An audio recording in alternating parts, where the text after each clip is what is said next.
Week one of the college football season had a lot of great performance and some not so much. Let's go over whose stock fell after week one of the 2025 college football season. And you got to start with Arch Manning because this kid was touted as being generational. He still could be. He's going to win the Heisman. He still could. Going to win the national championship. He can do all of those things. A one game against the Ohio State Buckeyes won't ruin all of that. But what will, in a sense, drown your stock a little bit for the next couple of weeks until you maybe have a good performance in a few weeks in a game against Florida on the road or against Oklahoma and Red River is playing that way against Ohio State. First play of the game, rolling to his right, open guy, and he dumps it at his feet.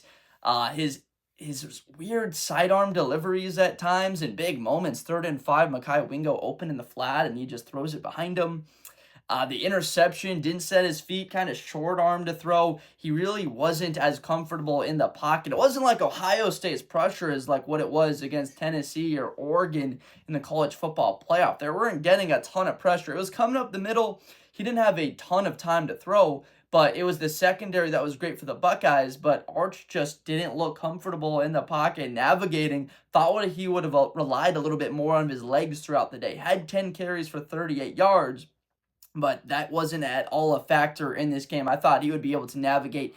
Had one incredible play, I must say. Got out of the pocket, left side, extended, got a big hit. Lorenzo Styles blasted him, but picked up the first down. That was great. Had a nice throw up the seam and on the touchdown pass, a hole shot, which is between the safety and the cornerback on the youngster Devin Sanchez. Great throw, but overall, stock is absolutely going down with guys like Garrett Nussmeier, John Mateer, Carson Beck. All of their Heisman stock is absolutely rising. Texas stock overall, where does it fall after this week one performance? You have to say overall it's trending about 10-15% down. I mean, they were supposed to be a team that will go out there, flat out dominate Ohio State's offense. Now, they held the Buckeyes to about 200 yards of offense, but I wouldn't say that the Buckeyes couldn't move the ball. It looked like they were close on a couple of plays. You know, the back end play, giving up that touchdown to Carnell Tate, didn't stop him on the 4th and goal. And Arch gets stopped on 4th and goal at the 1. You got to find a way to get your butt into the end zone, kid, to be able to have people really excited. And a lot of individuals with the expectations were very much so disappointed by the play from Arch Manning and that Texas offense that was supposed to be one of the best in college football. You've got one of the best play callers, offensive minds, head coaches in the sport with Steve Sarkisian. It just seemed like that offense was out of sorts. Is it a credit more so to the Buckeyes defense? Absolutely. That unit reloaded. I mean, my goodness. You lose 5 guys out of your rotational front 6 because they really run a nickel most of the time. So you lose your nickel, right? Jordan Hancock is gone. You lose your guy in the back end, safety McLean, in that front 4 new guys that were coming in after 4 guys get drafted. They played that well. So Arch didn't play horrendous, but he definitely played poorly in this game. I don't want to tear the kid apart because there were a lot of good things, especially late in the game when it mattered.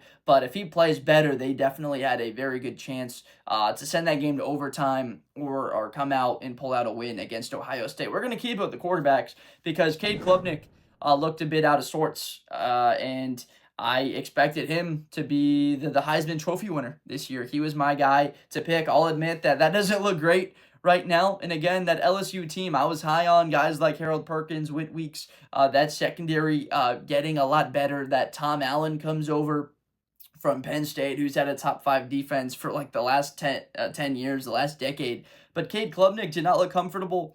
His legs are not a factor. Very similar story to Arch, but there were a couple throws that he had. He had a couple of chances on the outside. Also, again, didn't have Antonio Williams beyond the first quarter. He goes down with that injury, so that hurts you, losing your best target. But also the run game for Clemson. I mean, we knew no ETN or no Phil Maffa there, that run game, but to produce that against LSU this early at home, we have to remember that Arch was playing on the road at Ohio State, but that Cade Klubnik and that run game for Clemson were at home, their Death Valley against LSU. Maybe some fans got in there, but that place was dominated. It was going crazy for you. It was relatively quiet when you had possession of the football. So the run game is how you take the crowd and just get everybody fired up. and you are able to establish a tone and identity. And we did not see that from Clemson. I'll also say Peter Woods, TJ Parker, you guys got to be better. I mean, big games, big players make big time plays, and they're able to help their team win. And Cade Klubnik, that final drive, after they picked up a couple first down, looked like they were moving.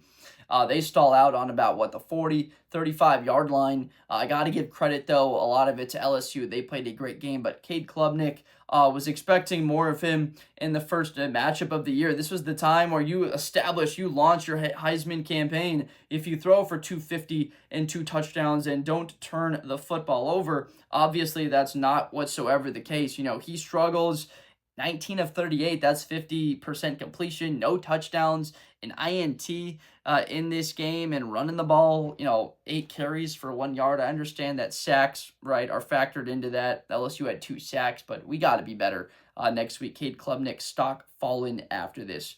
Next up, another top 10 team losing, Alabama. Kalen DeBoer. I mean, what's going on? We've got a guy like number 18 not running, not sprinting over to make a tackle. We have a physicality that was supposed to be good that's just not. You get you get manhandled by Florida State's defensive front and their offensive line. They rush for over 200, 235 on you. What's going on? I thought Alabama was supposed to be the tone center. We come out week 1, 13.5-point favorites, and we hold them to 6, and we put up over 30. Where was all of that? Kalen DeBoer's team looked mediocre. It wasn't just like, we got beat in a tight one, just gave a bunch of points, blown coverages across the board. No, Tommy Castellanos just ran guys over, was making plays. 3rd and 6, he'd get 8. 3rd and 11, he'd get 12. I mean, he was picking up big third downs with his legs. They ran the ball all over you, and there are question marks at every position. I thought Ty Simpson played well. I got to tell you, he was navigating the pocket. He looked more athletic than we thought he would. He made some big plays. Alabama was close. But again, why is stock down for the Alabama Crimson Tide? Your best player, one of the best players in the country, Ryan Williams. And Ryan Williams goes down. We don't know his status for the next couple of weeks. You got that Georgia game on the road looming. This thing immediately has gone pretty poorly and south in a hurry. I think everybody is dropping their stock from Alabama. Buy your stock low before that Georgia game if Ryan Williams is back, if Alabama looks pretty good the next 2 weeks. The bye does help you, so that's a huge positive for Alabama. 2 weeks to get right, the bye, and then you have Georgia, again, the first-year starter in Stockton versus Ty Simpson. Marquee, that is a great matchup, so that's the time to buy your stock, and bam, before that game. But right now, you got to dump it while you still can. Kalen DeBoer's team, and they got to find their identity on defense. Deontay Lawson, LT Overton, Jefferson, Imani Jackson, look yourselves in the eyes and say, what type of brand do we want to play with the pride? Where is it for our defense? Because that is not what Bama is supposed to look like. Boise State, what the heck was that against South Florida? Madsen, if you look at his stats from this game, you're like, he actually played pretty well, but 7 points on the board. They go out there, they go 6 of 17 on 3rd down, and when South Florida is 5 of 14 on 3rd down, you put up 6 of 17 and you go the other way. You had 3 fumbles that you gave up in this game that you lost. Very sloppy play. The run game, obviously, a huge concern. You lose Gentee, only 44 yards rushing. This was an ugly game from Boise, who a lot of people had pegged again to return the college football playoff, be the team that gets back there. Just really ugly all-around effort, obviously dropping out of the rankings. They looked horrible. Boise State dropping stock immediately. There are other teams that looked pretty good in week 1. And then we're going to cap this off with whose stock is down in the darn toilet. The targeting penalty. We got the dog barking in the background. Doesn't like the targeting penalty with good reason. Jayshon Barham makes one of the plays of the weekend in college football. Tight game at that point. Michigan needs to play against New Mexico.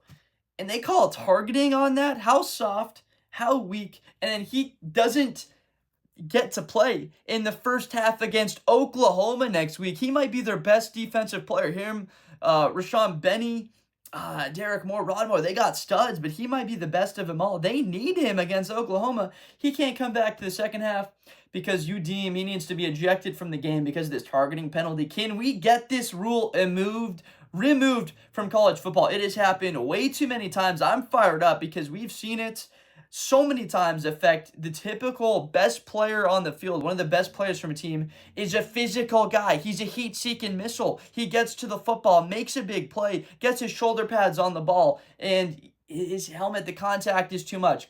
Unnecessary roughness, personal foul, right? 15 yards is fine. But ejecting players that are this talented from games that have big results, that have impacts. That game impacts Michigan, man. I mean, this team, they lose 9-3 Big Ten team does not make the playoffs the way it might if you're from the SEC. You got to be double digits.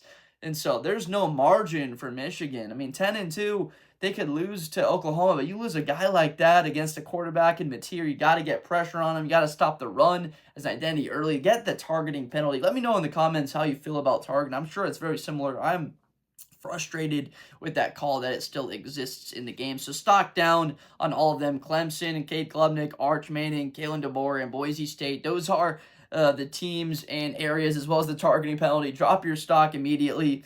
Save yourself a little bit whatsoever. Obviously, some of them can rise, but the targeting penalty, I mean, send that thing down to 0. Run it out of business. Get it out of the sport. It does not belong in it anymore. We're fired up.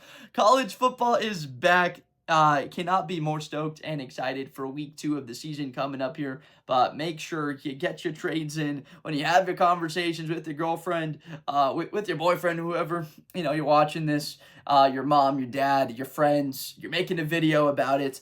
Talk about these topics because these are where the definition of how the week 1 of the season got defined. So I appreciate you so much for watching. Make sure to subscribe for more content in the future, and I will see you next time. College football is back. Let's go. Best player in college football. That Georgia and Ohio State game, New Year's Eve, is going to be a classic. Josh Blunder. Hi, everybody. I'm Josh Blunder. To the 4